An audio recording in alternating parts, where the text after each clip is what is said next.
ایک شیطان ہے، اس کا نام ہے ولہان۔ اندازہ لگائیے کتنی بڑی حکومت ہے ابلیس کی اور کس نظام سے وہ چلاتا ہے۔ ولہان یہ وضو میں آ کر شک میں ڈالتا ہے، آپ کو وسوسے میں ڈال دیتا ہے، نہیں نہیں یہ صحیح طریقے سے تم نے کہنی نہیں دھوئی ہے، بار بار کہتا ہے اسے دو، پاؤں صحیح نہیں دھویا، کپڑوں پہ پانی لگ گیا، یہ چھینٹا لگ گیا، یہ ناپاک ہو گیا، یہ پاک ہے، یہ ناپاک ہے، یہ شک شبہ میں ڈالتا ہے، اسے کہتے ہیں ولہان۔ ایک شیطان ہے، اس کا نام ہے خنزب، یہ نماز کے اندر آ کر انسان کو پریشان کرتا ہے، مسلمان کو نماز کے اندر شک شبہ میں ڈالتا ہے۔ 2 رکعت پڑھی یا 1 پڑھی، 3 پڑھی یا ابھی 2 پڑھی، میں نے سورت پڑھی تھی نہیں پڑھی تھی، اتحیات پڑھی نہیں پڑھی، یہ اس کو کہتے ہیں خنزب۔ یہ نماز، اس کو منسٹری دی گئی ہے لوگوں کی نمازیں خراب کرو، کسی کو لگایا لوگوں کے وضو خراب کرو۔ ایک شیطان ہے، اس کا نام ہے مرہ، وہ کہتے ہیں صاحب الشراب، یہ لوگوں کو جناب حرام پینے پہ لگاتا ہے۔ یہ جو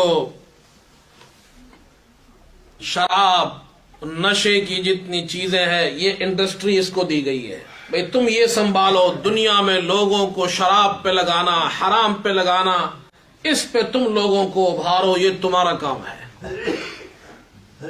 ایک شیطان ہے، اس کا نام ہے حفاف، اس کو بھی ایک منسٹری دی گئی ہے، صاحب المزامیر، فلم انڈسٹری اس کو دی گئی ہے۔ نئی فلم آئی ہے، چلو آج چلتے ہیں دیکھتے ہیں، نئے گانے آئے ہیں، ہاں یہ ویڈیو خریدتے ہیں، یہ آڈیو خریدتے ہیں، یہ نئے گانے ریلیز ہوئے ہیں، وہ فلاں جگہ آج گانا ہوگا، سٹیج شو ہوگا، صاحب المزامیر، یہ منسٹری اس کو دی گئی ہے۔ اور یہ جو صاحب المزامیر والے منسٹری ہے، یہ شیطانوں میں بڑی کامیاب ہے۔ اب تو گھروں کے اندر تک آ گئی ساری چیزیں، اب سٹیج شو جانے کی بھی ضرورت نہیں، ہاتھوں میں ہی آپ دیکھ سکتے ہیں، موبائل پہ دیکھ سکتے ہیں، ایک دوسروں کو لوگ فارورڈ کرتے ہیں، نئے نئے گانے، نئی نئی موویاں، نئے نئے رقص، نئے نئے ناچ، یہ ساری چیزیں، یہ گناہ کی چیزیں مسلمان ایک دوسرے کو پاس کر رہے ہیں، وہ شیطان اپنا کام کیے جا رہا ہے۔ اور ایک شیطان ہے، اس کا نام ہے متقاضی۔ یہ جو شیطان ہے، یہ بھی بڑا خطرناک ہے، اس کے پاس بھی بہت بڑی وزارت ہے، یہ بھی شیطانی حکومت کا بہت بڑا وزیر ہے۔ یہ آپ یوں سمجھے انڈر کور ہے، انڈر کور جانتے ہیں نا، خفیہ ایجنسی کے لوگ، یہ آ کر لوگوں کو ایسی میٹھی میٹھی باتیں کرتے ہیں کہ پرانے 10 سال 20 سال 30 سال پرانے سارے راز اگلوا لیتے ہیں۔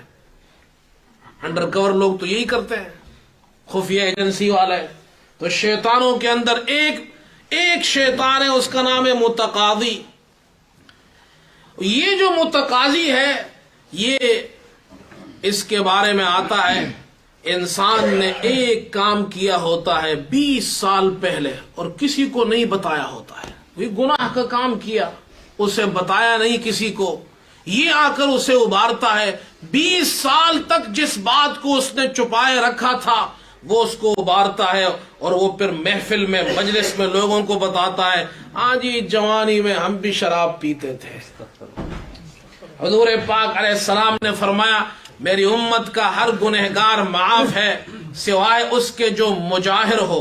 مجاہر اسے کہتے ہیں جس نے کوئی گناہ کیا چھپ کر، مثال کے طور پر رات کو اس نے منہ کالا کیا، اس نے شراب پی، اس نے زنا کیا، اس نے گناہ کیا، اللہ نے اس کے اس گناہ پہ پردہ ڈال دیا تھا، کسی کو پتہ نہیں تھا، لیکن یہ آ کر لوگوں کو، دوستوں کو بتاتا ہے، میں نے رات کو یہ کیا، یہ گناہ کیا۔ حضور پاک علیہ السلام نے فرمایا، میری امت کا ہر گنہگار معاف ہے سوائے اس مجاہر کے۔